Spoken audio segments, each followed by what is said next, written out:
በስመ አብ ወወልድ ወመንፈስ ቅዱስ አሐዱ አምላክ አሜን። ሰላም ጤና ይስጥልን። የተወደዳችሁ የእግዚአብሔር ቤተሰቦች፣ የእናታችን የቅድስት ድንግል ማርያም የአስራት የቃል ኪዳን የአደራ ልጆች እንደምን አደራችሁ፣ እንደምን ዋላችሁ፣ እንደምን አመሻችሁ።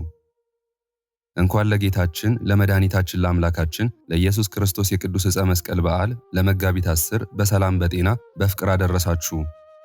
መጋቢት 10 በቤተ ክርስቲያናችን እጅግ በደመቀ ከሚከበሩ የጌታችን በዓላት አንዱ ሲሆን ይህች ቀን የክብር ባለቤት የሆነው የጌታችን የኢየሱስ ክርስቶስ ዓለምን ለማዳን በደመ ወልደ እግዚአብሔር የከበረው ቅዱሳት እጆቹን የዘረጋበት ክቡር ደሙን ያፈሰሰበት መርገመ ሥጋና መርገመ ነፍስ የተሻረበት ዘላለማዊ ደዌ የጠፋበት የጥል ግድግዳን ያፈረሰበት ጥንተ ጠላታችን ዲያብሎስ ድል የተነሳበት የጌታችን ቅዱስ ዕፀ መስቀሉ